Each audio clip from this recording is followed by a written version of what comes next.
I was standing in front of my storage unit behind Building C when Patricia Whitmore marched across the parking lot like she owned the entire complex, which in her mind, she probably did. "Excuse me, but I need to speak with you about your storage space," Patricia announced, her voice sharp enough to cut glass.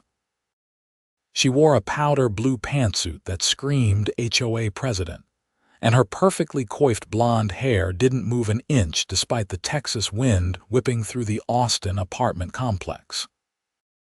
I had just moved into Meadowbrook Estates 3 months ago, and I had heard whispers about the HOA president from other residents. Nothing prepared me for the reality of Patricia Whitmore in person. She stood there with a clipboard pressed against her chest like a shield, her lips pursed in that particular way that suggested whatever came next would ruin my afternoon. "What about my storage space?" I asked, wiping the sweat from my forehead. It was April, and Austin was already hitting the mid-80s. I had been organizing boxes of my woodworking tools, trying to make the most of the 10 by 10 unit that came with my lease. "The HOA has determined that your storage unit is significantly larger than necessary for a single occupant," Patricia said, flipping through papers on her clipboard. "We have several residents on a waiting list who need storage space, and we're implementing a new sharing program." I blinked at her, certain I had misheard. "A sharing program?" "Yes, we're requiring residents with larger storage units to share their space with those who don't have any. It's only fair. You have all this room, and Mrs. Henderson in Building A has nowhere to store her Christmas decorations." The audacity of the statement left me momentarily speechless. I looked at my storage unit, which was packed with my table saw, drill press, lumber, and various other equipment I used for my custom furniture business. There wasn't an inch of wasted space. "This storage unit came with my lease," I said slowly, trying to keep my voice level. "I pay for it as part of my rent." Patricia waved her hand dismissively. "The lease doesn't supersede HOA regulations. We have the authority to allocate common area resources as we see fit for the benefit of all residents. This isn't a common area. It's a private storage unit assigned specifically to my apartment. According to HOA bylaws, all amenities fall under our jurisdiction," Patricia insisted. She pulled out a stapled packet of papers. "I've prepared a sharing agreement.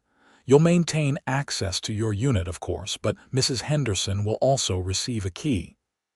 We're asking that you consolidate your items to the left side of the unit to make room for her belongings."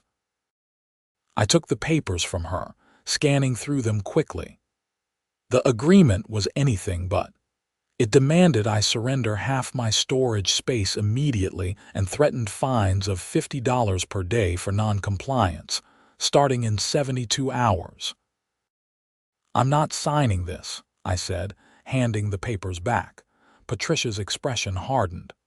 "Mr. Jenkins, I don't think you understand the seriousness of this situation. The HOA board voted unanimously on this initiative. If you refuse to comply, we'll have no choice but to begin the fine process and potentially pursue legal action." "Then you'll have to do that," I replied, "because I'm not giving up storage space that I'm paying for." She stared at me for a long moment, her jaw tight. "You're making a mistake. We have the power to make life very difficult for residents who don't cooperate with community initiatives." "Is that a threat?" "It's a statement of fact." Patricia spun on her heel and marched back toward the main office, her clipboard clutched even tighter against her chest. I stood there in the Texas heat, watching her go, and felt the first stirrings of what would become a months-long battle. I had signed a 2-year lease on my apartment specifically because it included the storage unit. My furniture business depended on having space for my tools and materials. I couldn't just give up half of it because the HOA decided to implement some ridiculous sharing program. Back in my apartment, I pulled out my lease agreement and read through it carefully. The storage unit was listed explicitly as an included amenity with my specific apartment number. There was no mention of the HOA having the right to reassign or require sharing of the space. The lease was between me, Brandon Jenkins, and Meadowbrook Property Management, not the HOA. I called the property management company the next morning. After being transferred twice, I finally reached someone named Michael who claimed to handle lease agreements. "I'm calling about my storage unit," I explained. "The HOA president informed me yesterday that I need to share it with another resident." "Share it?" Michael sounded genuinely confused. "That's not something we've ever done here. Your storage unit is part of your lease agreement. It's assigned to your apartment." That's what I thought, but Patricia Whitmore from the HOA showed up with papers demanding I give up half the space. Michael sighed heavily. "Mr. Jenkins, I need to be honest with you. The relationship between the property management company and the HOA here is complicated. Technically, the HOA has authority over common areas and amenities, but individual storage units assigned in lease agreements should be exempt from that." "Should be." The language in our master agreement with the HOA is somewhat ambiguous. We've been trying to get it clarified for years, but every time we bring it up, the HOA board refuses to discuss it. "So what am I supposed to do? Keep your storage unit?" "You have every right to it according to your lease. If the HOA wants to challenge that, they'll need to take legal action, and honestly, I don't think they have a leg to stand on." I thanked Michael and hung up, feeling slightly better but still uneasy. Patricia Whitmore didn't strike me as someone who backed down easily. 72 hours passed. On the morning of the fourth day, I found a bright orange violation notice stuck to my apartment door. The notice claimed I was in violation of HOA Regulation 47B, failure to comply with amenity sharing directive.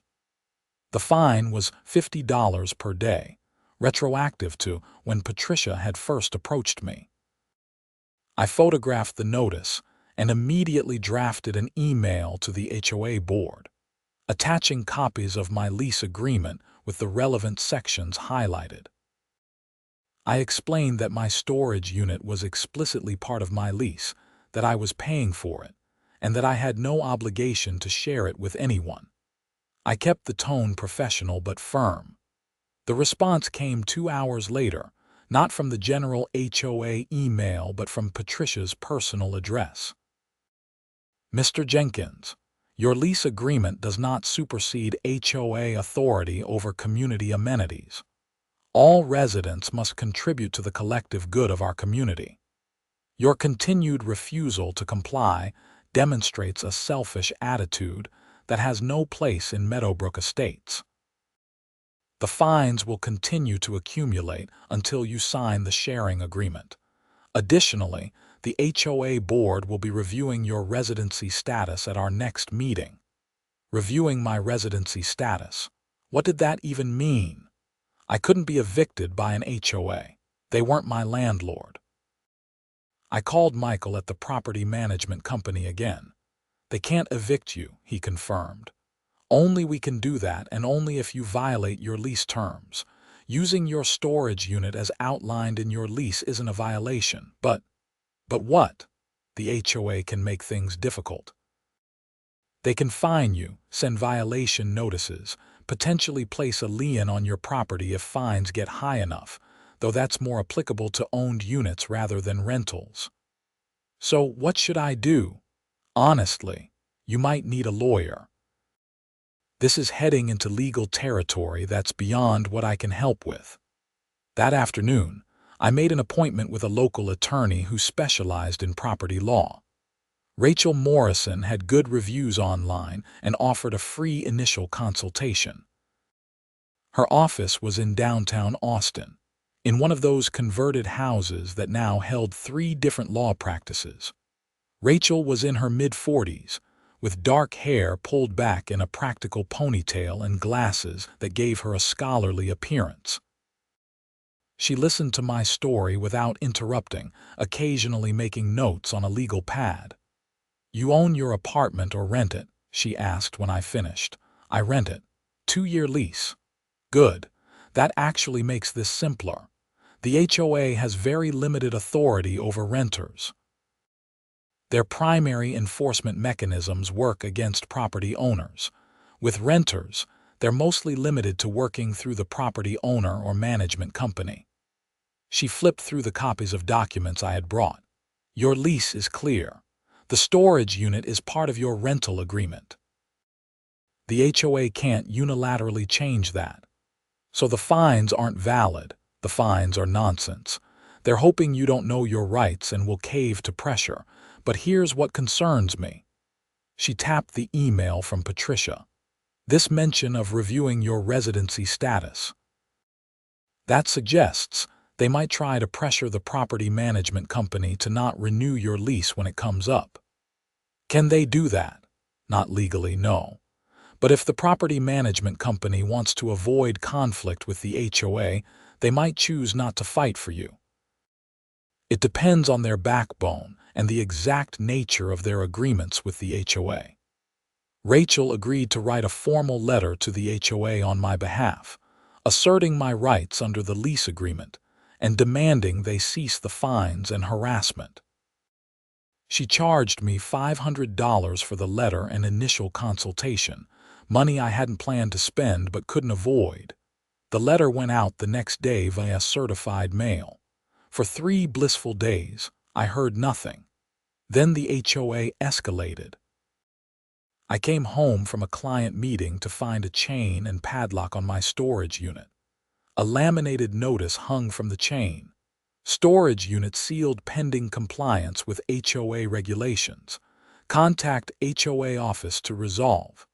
My hands shook as I grabbed my phone and called Rachel Morrison. "They locked you out of your storage space."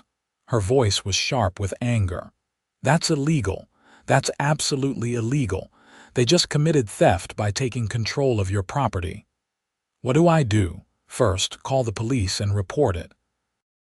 This is a civil matter, so they might not do much, but you want a report on file. Then I'm going to file an emergency motion for a temporary restraining order. We're taking this to court." The Austin Police Department sent an officer out within an hour. Officer Rodriguez was in his 30s, looking tired in the late afternoon heat. He examined the padlock and took photos while I explained the situation. "This is tricky," he said. "It's clearly a civil dispute. I can't force them to remove the lock without a court order. But I will file a report documenting that your property has been seized. Some of my tools in there are worth thousands of dollars. I need them for my business." "I understand, sir.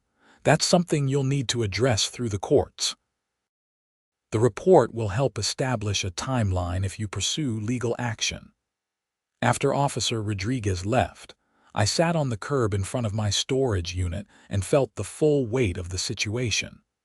I had moved to Austin 9 months ago for a fresh start after a difficult divorce in Dallas. I had built up my custom furniture business from nothing, finally getting to a point where I could support myself doing something I loved. And now, because of some power-hungry HOA president, my livelihood was locked behind a chain I couldn't legally cut. My phone rang. It was my neighbor from the apartment next door, Steve Martinez.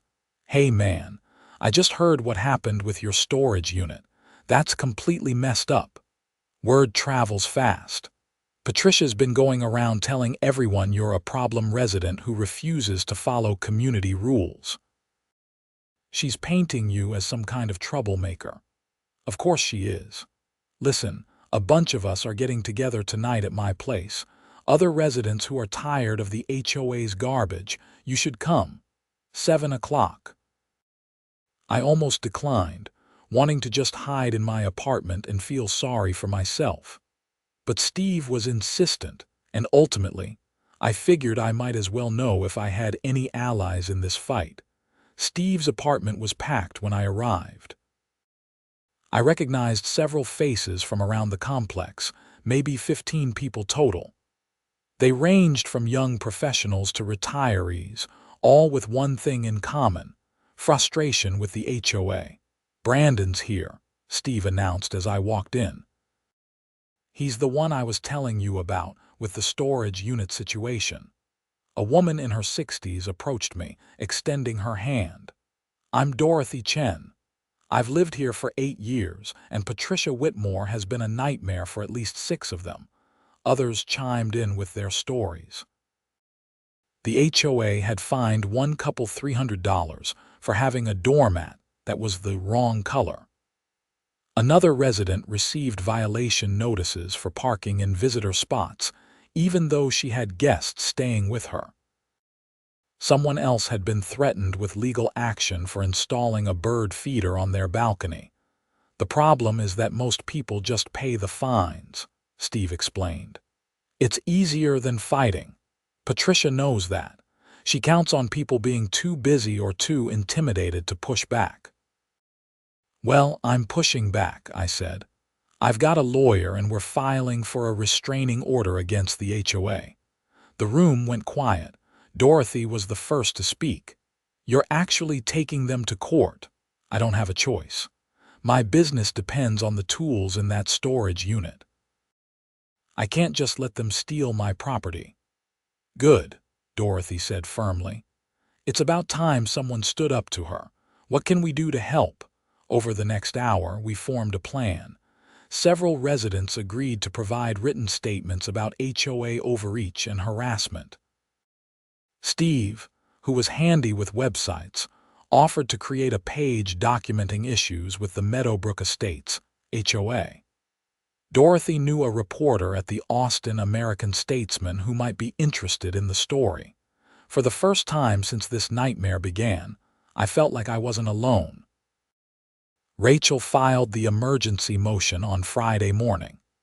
The hearing was scheduled for Monday afternoon, which meant I'd be without access to my tools and materials for at least 4 more days. I had to call 2 clients and delay projects, making up excuses about supply chain issues rather than admitting my property had been seized by a rogue HOA. On Saturday morning, Patricia struck again. I found another notice on my door, this one informing me that my parking space was being revoked for multiple violations of community standards. My car would be towed if not removed from my assigned spot within 24 hours. I hadn't violated any parking regulations. This was pure retaliation. I documented everything with photos and timestamps, then sent it all to Rachel. Her response was immediate. "This is perfect. It establishes a clear pattern of harassment and retaliation. She's digging her own grave." Sunday afternoon, I was loading my car with supplies to take to a friend's garage so I could continue working when a different car pulled up. A woman in her early 50s got out, looking nervous. "Are you Brandon Jenkins?" "Yeah. Who are you?" "My name is Karen Sullivan. I'm on the HOA board." She held up her hands as my expression hardened. "Please, just hear me out. I need to talk to you, and I need to do it where Patricia won't see." We ended up at a coffee shop 3 blocks away. Karen ordered a latte with shaking hands before sitting down across from me. "I want you to know that not everyone on the board agrees with what Patricia's doing," she started. "When she brought up this storage sharing program, I voted against it. So did Richard Thompson. We were outvoted 3-2. Why are you telling me this?" "Because what she did, locking your storage unit, that wasn't authorized by the board. She did that on her own. And the parking space thing, that's completely fabricated. You haven't violated anything." I leaned back in my chair, studying her. "So you're saying Patricia is acting outside her authority?" "She's been doing it for years, but usually in smaller ways. This thing with you, she's gone too far. I think she sees you as a threat because you're actually fighting back instead of just paying the fines and moving on. What do you want from me? Karen took a deep breath. I want you to know that when this goes to court, I'll testify on your behalf if needed. Patricia has turned this HOA into her personal fiefdom, and it needs to stop. But I need to ask you to be discreet about this conversation. If she finds out I'm talking to you, she'll make my life hell. I won't mention you unless it becomes necessary for the legal case. Thank you. She pulled out a folder from her purse. I made copies of the HOA board meeting minutes for the past year. You'll see that a lot of Patricia's actions weren't actually voted on or approved. She just does things and claims board authority. The documents Karen provided were damning. Patricia had implemented at least a dozen HOA policies without board votes. She had issued fines without proper notice periods. She had even used HOA funds to pay for a lawyer for a completely personal legal matter. Rachel was delighted when I sent her scans of everything Sunday evening. This is exactly what we needed. Patricia Whitmore has been acting as a dictator, not an HOA president. Tomorrow's hearing just got a lot more interesting. Monday morning, I put on my only suit and met Rachel at the Travis County Courthouse. The building was all modern glass and steel, a stark contrast to the older courthouses I'd seen in Dallas. We went through security and made our way to Judge Martin's courtroom on the third floor. Patricia was already there with her attorney, a slick-looking guy in an expensive suit named Gerald Price. He worked for one of those firms that specialized in HOA law, the kind that made their money by intimidating residents who didn't know better. Judge Martin was a woman in her late 50s with silver hair and a no-nonsense demeanor. She called our case promptly at 2 o'clock. Rachel presented our argument first, outlining my lease agreement, the HOA's unauthorized demands, and Patricia's escalating retaliation. She submitted all the documentation, including Karen's board meeting minutes and the police report about my locked storage unit. Your Honor, Rachel concluded, the HOA president has engaged in a clear pattern of harassment and illegal seizure of property. Mr. Jenkins has done nothing wrong.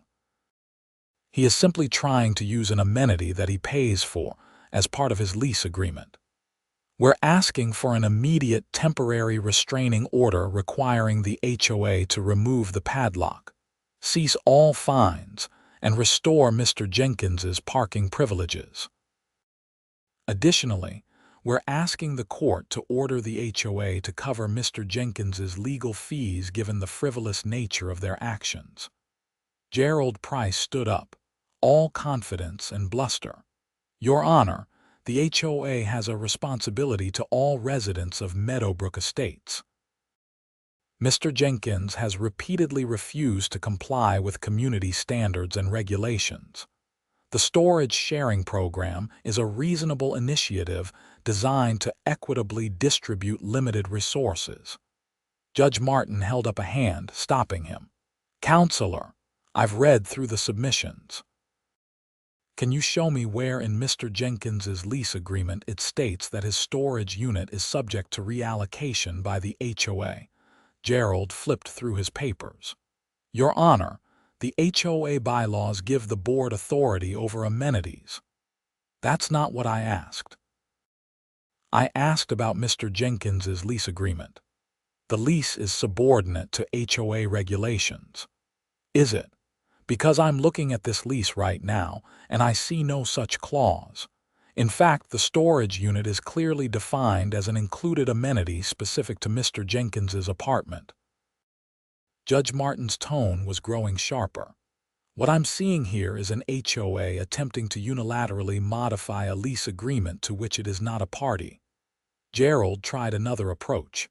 Your Honor, Mr. Jenkins has shown a pattern of non-cooperation with community initiatives, such as he refused to sign the sharing agreement, an agreement he had no legal obligation to sign. Judge Martin turned to Patricia, who sat stiffly in her chair. "Miss Whitmore, who authorized you to place a padlock on Mr. Jenkins's storage unit?" Patricia stood, smoothing her skirt. "Your Honor, I'm the HOA president. I have the authority to enforce compliance with our regulations." "Did your board vote on this specific action?" Patricia hesitated. "The board authorized me to take necessary steps to implement the sharing program." "That's not what I asked." "Did they vote specifically on locking Mr. Jenkins out of his storage unit?" "Not in those exact words, but so you took this action on your own initiative." "I was enforcing board policy." Judge Martin made a note. "Miss Whitmore, you don't get to seize someone's property because they refuse to follow a policy they're not legally bound to follow. That's not enforcement, that's theft." Gerald tried to interrupt, but Judge Martin cut him off. "I've heard enough. Here's my ruling. The HOA is ordered to immediately remove the padlock from Mr. Jenkins's storage unit and restore all his amenities, including his parking space. All fines against Mr. Jenkins are voided. Furthermore, the HOA is prohibited from taking any retaliatory action against Mr. Jenkins related to this matter. If I hear that Miss Whitmore or anyone else from the HOA has continued this harassment, I'll hold them in contempt of court." "Your Honor," Rachel said, "what about our request for legal fees?" "Granted. The HOA will reimburse Mr. Jenkins for all reasonable legal costs incurred defending against these frivolous actions. I'm ordering both parties to meet with a mediator within 30 days to establish clear boundaries regarding the HOA's authority. If this can't be resolved through mediation, we'll schedule a full hearing to permanently enjoin this behavior." The gavel came down. I felt a wave of relief so strong my knees almost buckled.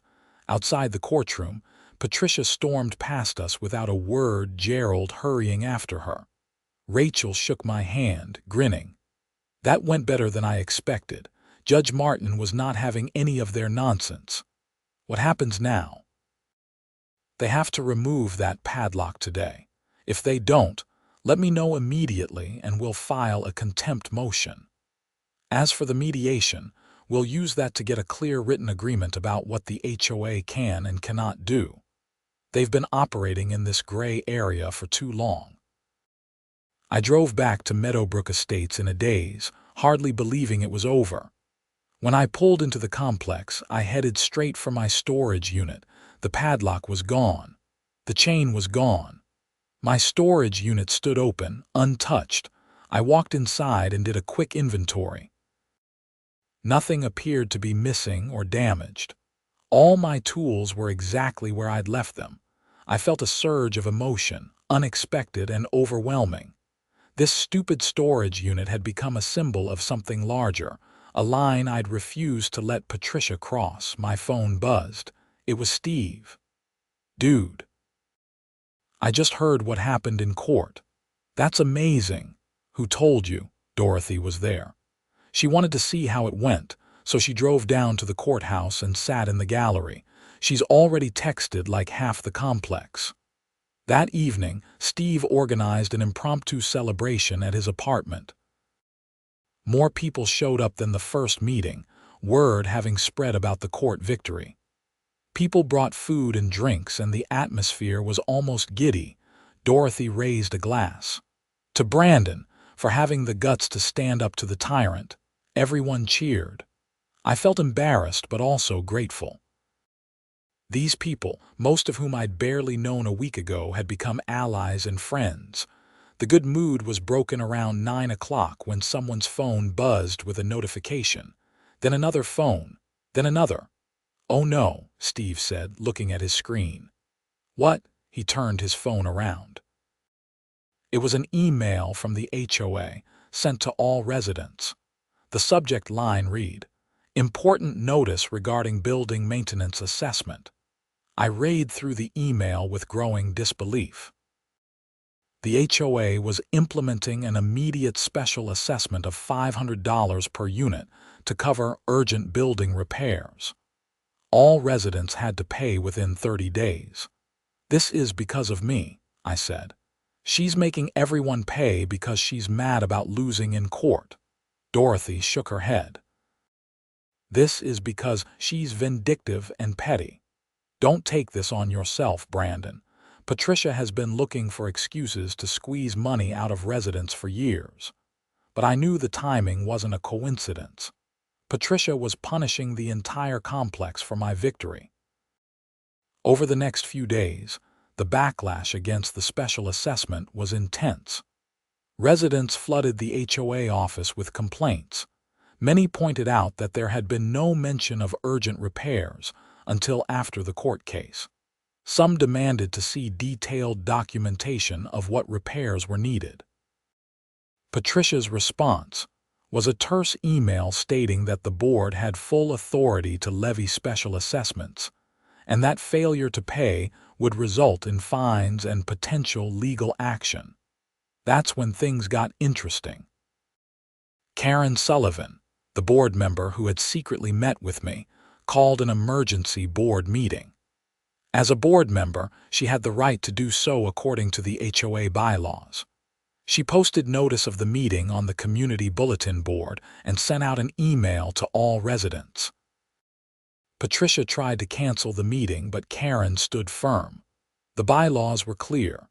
If 2 board members called for an emergency meeting, it had to happen. The meeting was scheduled for Saturday morning in the community clubhouse. When I arrived at 10 o'clock, the room was packed. Every chair was filled, with people standing along the walls and in the doorway. The 5 board members sat at a table in front, Patricia in the center, Karen and Richard Thompson on one side, and 2 other members named Susan Edwards and Thomas Baker on the other. Patricia looked furious. She called the meeting to order with a sharp bang of her gavel. "This meeting was called without proper authority," she began. "I want it on the record that I opposed holding this session." Karen leaned forward. "The bylaws state that any 2 board members can call an emergency meeting. Richard and I both signed the request. This meeting is completely legitimate and your objection is noted but irrelevant." Whispers rippled through the crowd. This was open dissent on the board, something apparently unprecedented in Meadowbrook Estates. "Fine," Patricia said coldly. "What's the purpose of this meeting?" "I'm calling for a vote of no confidence in you as HOA president," Karen said. "Your actions over the past year, and especially the past few weeks, have exceeded your authority and damaged this community. The recent court case demonstrated that you've been implementing policies without proper board approval and retaliating against residents who question you." The room erupted. Some people cheered. Others gasped. Patricia's face turned red. "You can't do this," she said. Richard spoke up for the first time.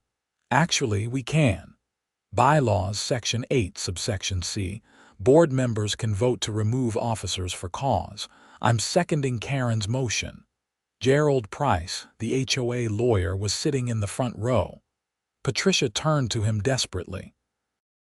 "Gerald, tell them they can't do this." Gerald looked uncomfortable. "Actually, they're correct about the bylaws. If they have the votes, they can remove you as president." Patricia's hands clenched into fists on the table. "This is a coup. This is a betrayal of everything I've built here." "You've built a dictatorship," Dorothy called out from the crowd. "It's about time someone stopped you." Patricia pointed at her. "You need to be quiet. Only board members can speak at official meetings." "Then I'm calling for public comment," Karen said. "I'm opening the floor to residents who want to address the board about Patricia's presidency." What followed was nearly 2 hours of residents detailing their complaints. Person after person stood up and described fines for trivial issues, harassment over insignificant violations, and Patricia's general attitude of superiority and contempt. Some people cried as they talked about how stressful it had been to live under her regime. I stayed quiet through most of it, but finally, Dorothy pointed at me. "Brandon, tell them what happened to you." I stood up, my legs shaky. "I think most of you know the basics. The HOA demanded I share my storage space even though it's part of my lease. When I refused, Patricia locked me out of my own property. I had to take her to court, and the judge ruled completely in my favor. But what really concerns me is the pattern. Looking at the documents Karen provided, Patricia has been taking actions without board approval for years. She's been running this HOA like it's her personal kingdom, not a democratic organization meant to serve residents." Patricia stood up abruptly. "I don't have to listen to this. I've dedicated countless hours to this community, and this is the thanks I get." "A witch hunt led by someone who's been here for 5 minutes. Sit down, Patricia," Karen said firmly. "You're going to hear what people have to say. I'm the president of this board. Not for long if I have anything to say about it." Patricia grabbed her purse and walked out, her heels clicking sharply on the tile floor. The door slammed behind her. The room fell silent. Finally, Karen spoke. "All right, let's proceed with the vote. All in favor of removing Patricia Whitmore as HOA president?" Karen and Richard raised their hands immediately. After a moment's hesitation, Thomas Baker raised his too. That was 3 votes. All opposed. Susan Edwards raised her hand alone. "I think this is premature. Patricia has done a lot of good for this community." "Noted," Karen said. The motion passes 3-2. Patricia Whitmore is removed as HOA president effective immediately. As vice president, I'll assume the role temporarily until we can hold proper elections. Applause filled the clubhouse. People were hugging each other, celebrating like they'd been freed from actual tyranny. In a way, I suppose they had been. Karen restored order and continued the meeting. Her first action as acting president was to cancel the special assessment. Her second was to order a full audit of HOA finances and actions over the past 3 years. Her third was to void all outstanding fines that had been issued without proper notice or documentation. The meeting finally adjourned around 1 o'clock. As people filed out, many stopped to shake my hand or thank me. I felt weird about it. I hadn't set out to be some kind of revolutionary. I just wanted to keep my storage space. Steve clapped me on the shoulder. "You started something good here, man. People were afraid of Patricia. Now they see she can be challenged." Over the next week, the full scope of Patricia's mismanagement came to light. The audit revealed that she had been using HOA funds inappropriately, including paying for personal expenses and giving unauthorized bonuses to the management company that supported her policies. The total amount of misappropriated funds was over $30,000. Karen called me on a Wednesday evening. "Brandon, I wanted to give you a heads up. We're filing a formal complaint against Patricia with the county. What she did goes beyond bad management. It's actual embezzlement." "Are you serious?" "Completely. The audit found expenses that we can't account for, and several that were clearly personal. She used the HOA credit card to pay for a vacation to California, for instance, and claimed it was a conference on HOA best practices." "What happens now?" "The county will investigate, and if they find sufficient evidence, they'll turn it over to the district attorney for potential criminal charges." I hung up feeling stunned. When this started, I just wanted my storage space. Now Patricia was potentially facing criminal charges. The investigation moved surprisingly quickly. Apparently, embezzlement from an HOA was taken seriously in Texas, especially when the amounts involved were substantial. Within 3 weeks, a detective from the Travis County Sheriff's Office interviewed multiple residents and board members, including me. Detective Morrison was a tall man in his 40s with a patient demeanor. He asked me to walk him through the entire timeline of events, taking detailed notes. The pattern we're seeing is that Miss Whitmore saw the HOA as her personal property, he explained. She controlled the money, controlled the rules, and retaliated against anyone who challenged her. Your case is actually relatively minor in the grand scheme, but it's important because it demonstrates her attitude that she was above accountability. You think she'll be charged? That's up to the DA's office, but given what we've found, I'd say it's likely. The formal charges came down on a Thursday in June. Patricia Whitmore was charged with 3 counts of embezzlement and 1 count of theft by deception, all related to her misuse of HOA funds. The local news picked up the story, and suddenly, our little HOA drama was making headlines. Former HOA president charged with embezzling thousands, read the Austin American-Statesman. The article detailed Patricia's reign over Meadowbrook Estates and included quotes from residents about her intimidation tactics. My phone rang constantly with requests for interviews. I declined most of them, but I did agree to speak with one reporter, Sarah Mitchell from the Statesman, because she promised to focus on the broader issue of HOA accountability rather than just the scandal.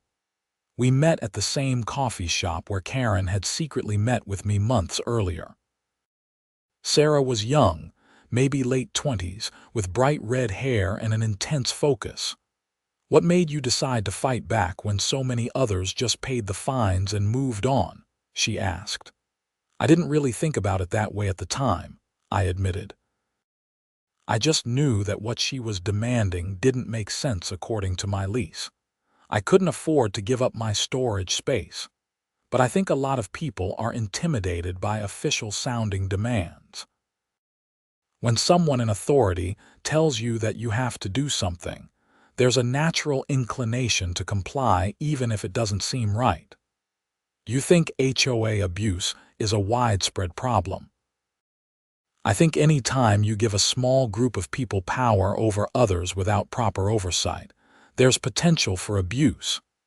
HOAs can do good things, but they need transparency and accountability. Patricia operated in the shadows, implementing policies without votes, spending money without approval, and punishing anyone who questioned her. The article came out the following Sunday on the front page of the Metro section. It quoted multiple residents and included a sidebar about HOA reform efforts in Texas. The response was enormous. The newspaper received hundreds of comments and letters, many from people in other HOAs describing similar problems. State Representative Maria Gonzalez, who represented the district that included Meadowbrook Estates, reached out to Karen about potential legislation to increase HOA oversight. Local news stations started doing segments about HOA abuse. Our little storage unit dispute had somehow sparked a broader conversation about housing rights in Texas. Meanwhile, the criminal case against Patricia moved forward. She hired an expensive defense attorney and pleaded not guilty to all charges. The trial was scheduled for October. I tried to get back to normal life. My furniture business had suffered during the months of HOA drama, and I needed to rebuild my client base. But I kept getting pulled back into the situation. The property management company asked me to meet with them to help revise their lease agreements to make the language about amenities clearer. Karen wanted my input on new HOA bylaws that would include better checks and balances. In September, I was working in my storage unit, finally able to focus on a custom dining table for a client when a car pulled up. I didn't recognize it, but I recognized the woman who got out. Patricia Whitmore. I tensed, unsure what to expect. She looked different than the last time I'd seen her. The imperious confidence was gone. She seemed smaller somehow, more uncertain, "I'm not supposed to be here," she said. "My lawyer would kill me if he knew I was talking to you." "Then why are you here?" She stood there for a long moment, struggling with something. Finally, she spoke. "I wanted to say that I'm sorry." I nearly dropped my saw. "What?" "I'm sorry for all of it. The storage space, the lock, the parking space, all of it." Her voice cracked. "I know that doesn't change anything, and I know you probably hate me, but I needed to say it." "Why are you telling me this now?" "Because my lawyer is working on a plea deal. I'm probably going to plead guilty to reduced charges. Before that happens, before this all becomes final, I wanted to apologize to you directly." She took a shaky breath. "I thought I was helping the community." I genuinely believed that. I thought if I could just maintain order, enforce the rules, keep everything perfect, then everyone would be happy. But somewhere along the way, I lost sight of the fact that I was supposed to be serving people, not controlling them. I didn't know what to say. Part of me was still angry at everything she'd put me through. But looking at her now, I also saw someone who had made terrible choices and was facing the consequences. "I accept your apology," I finally said. "I don't know if I forgive you yet, but I accept that you're sorry." She nodded, tears in her eyes. "That's more than I deserve. Thank you." She turned to leave, then paused. "For what it's worth, you were right. About everything. I hope the changes they're making will prevent someone else from doing what I did." She got in her car and drove away. I stood there in the fading September light, processing the conversation. It didn't erase what had happened, but it did provide something I hadn't expected: closure. Patricia's trial never happened. In late September, she accepted a plea deal. She pleaded guilty to 2 counts of misdemeanor theft and agreed to pay full restitution of $32,000 to the HOA, plus cover the costs of the audit. She received 2 years of probation and 300 hours of community service. The criminal record would stay with her forever. Karen called me with the news. "It's over. She took the deal." "How do you feel about that?" "Honestly, relieved. A trial would have dragged this out for months and cost the HOA even more money in legal fees. This way we get the money back, she faces consequences, and we can move forward." The HOA held elections in October. Karen ran for president officially and won by a landslide. Richard Thompson became vice president. They brought in 2 new board members who were committed to transparency and accountability. One of their first actions was to eliminate about 60% of the petty rules Patricia had implemented over the years. No more fines for doormat colors. No more restrictions on bird feeders. No more harassment over minor issues. They established a formal appeals process for any fines that were issued and required that all policy changes be voted on by the full board with advance notice to residents. The special assessment that Patricia had tried to implement was permanently canceled. In fact, because of the restitution money and some budget restructuring, the HOA was in better financial shape than it had been in years.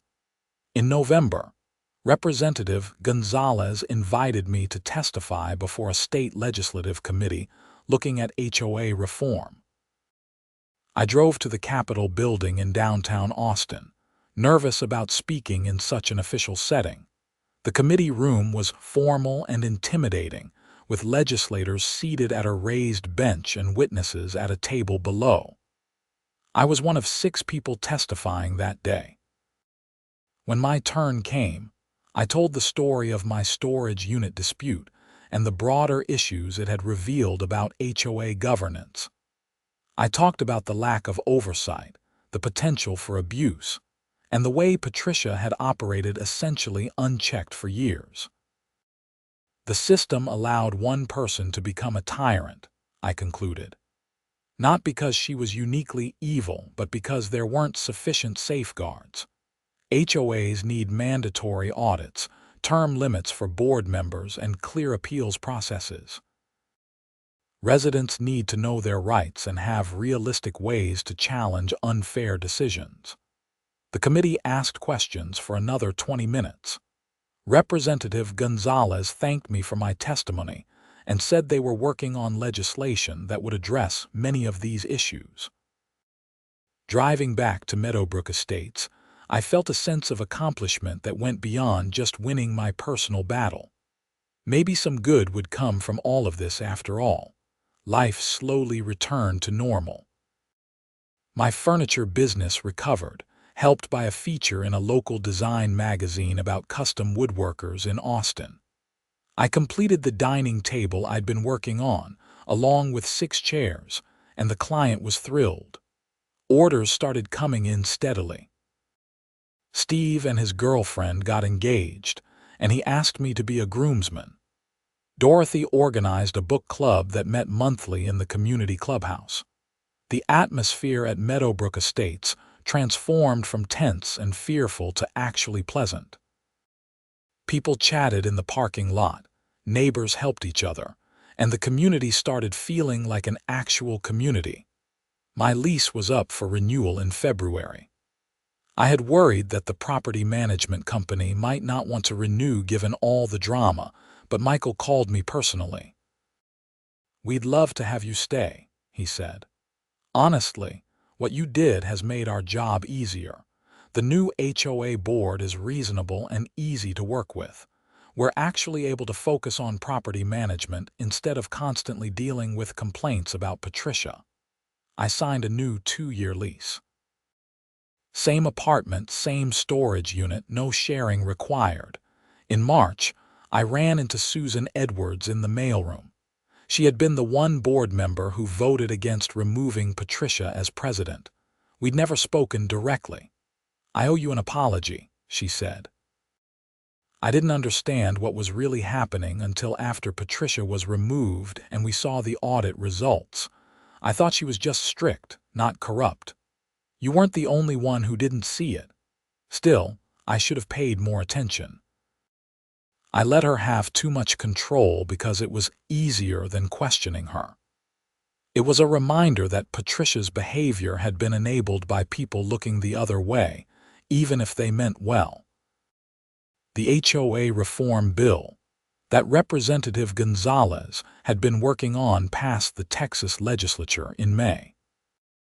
It required annual audits for HOAs with budgets over $50,000, established clearer guidelines for fines and enforcement, and created a state-level oversight board to investigate complaints. It wasn't perfect, but it was progress. 1 year after Patricia had first demanded I share my storage space, I was in that same storage unit, working on a custom bookshelf.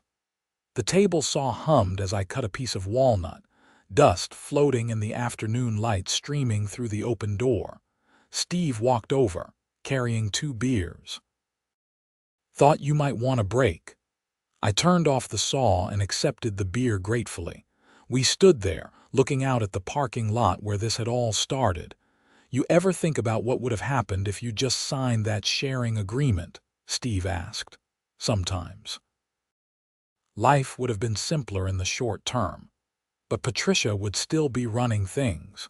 She'd still be embezzling money and making everyone miserable. I guess. I didn't set out to take down the HOA president, though. I just wanted to keep my storage space." That's what makes it a good story. You stood up for something small that mattered to you, and it ended up mattering to everyone. We clinked our bottles together and drank. The Texas sun was starting to set, painting the sky in shades of orange and pink. It was beautiful. My phone buzzed with an email from a potential client. A lawyer in downtown Austin wanted a custom desk for her home office, something unique and handcrafted. I responded that I'd be happy to set up a consultation. Business was good. The apartment was comfortable. The HOA was functional and reasonable. For the first time in a long time, I felt settled. That evening, Karen knocked on my door. "I wanted to tell you in person. We just got confirmation that Patricia completed her community service hours. She worked at a homeless shelter downtown. The woman who ran the shelter said she was a model volunteer. That's good, I guess.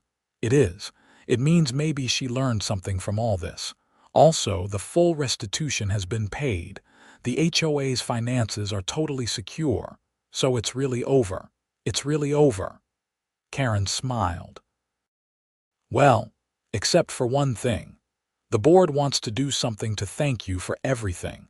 We're planning to install a plaque in the clubhouse recognizing residents who have contributed significantly to improving the community. Your name will be first. That's not necessary. Probably not, but we want to do it anyway. You gave people courage to stand up for themselves. That matters. After Karen left, I sat on my couch and thought about the whole crazy journey. It had started with such a simple thing, a storage unit. 10 feet by 10 feet of space where I kept my tools. Patricia had tried to take it from me, and I had refused to let her. That refusal had set off a chain reaction that exposed corruption, changed laws, and transformed an entire community. It seemed almost absurd in retrospect. But maybe that's how change happens. Not through grand gestures or dramatic revolutions, but through ordinary people deciding that enough is enough and holding the line on something that matters. I pulled out my laptop and opened my business email. 3 new inquiries had come in while I was working. A couple wanted a bedroom set. A restaurant owner needed custom tables. An interior designer was looking for a woodworker to partner with on multiple projects. Life was good, and it was good specifically because I had fought for my right to keep doing what I loved in the space I had earned. The next morning, I was up early, eager to get started on the lawyer's desk. I grabbed my keys and headed out to the storage unit. The morning was cool, with that perfect temperature that made Austin livable before the brutal heat of summer arrived. My storage unit door rolled up smoothly. Everything was organized exactly as I liked it. Tools on the left, lumber on the right, workspace in the middle. My space. My property. Nobody else's. I selected a beautiful piece of cherry wood and got to work, and as the saw blade sang through the grain, I smiled. Life had thrown me a curveball with Patricia and the HOA, but I had hit it out of the park. And now I was back to what I did best, creating beautiful things with my hands, in my space, on my terms. That's really all anyone wants in the end, to live their life without someone trying to control or take what's rightfully theirs. Patricia had learned that lesson the hard way. I had learned that standing up for yourself, even when it's difficult and expensive and stressful, is always worth it. The sun rose higher, warming the day. I worked steadily, measuring twice and cutting once, just like my father had taught me years ago. Each piece of the desk took shape, fitting together perfectly through careful planning and skilled execution. By noon, I had made serious progress. I stepped back to admire the work, satisfied with what I had accomplished. My phone rang. It was Rachel, my attorney. "Brandon, I have good news. The HOA's check for your legal fees cleared. You're fully reimbursed." "That's great, Rachel. Thanks for everything you did." "Are you kidding? That was one of the most satisfying cases I've ever handled. Bullies need to be stood up to, whether they're playground thugs or HOA presidents." After hanging up, I realized something. I was actually grateful for the whole experience. Not grateful that it happened exactly, but grateful for what I had learned about myself. I had discovered that I was stronger than I thought, that I could handle conflict and pressure, and that sometimes the right path is the hardest one. The storage unit battle had tested me, and I had passed the test. As the months continued to pass, Meadowbrook Estates thrived under the new board leadership. The community garden that residents had been requesting for years finally got approved. The playground equipment was updated. The pool, which Patricia had kept closed for arbitrary reasons, reopened with new furniture and umbrellas. People were happy. That simple fact still amazed me sometimes. An entire community of people was happier because I had refused to share my storage space. My furniture business continued to grow. I hired an assistant, a young guy named Marcus who was studying design at the University of Texas. He was eager to learn and had good instincts about wood and construction. Teaching him reminded me why I loved this work in the first place.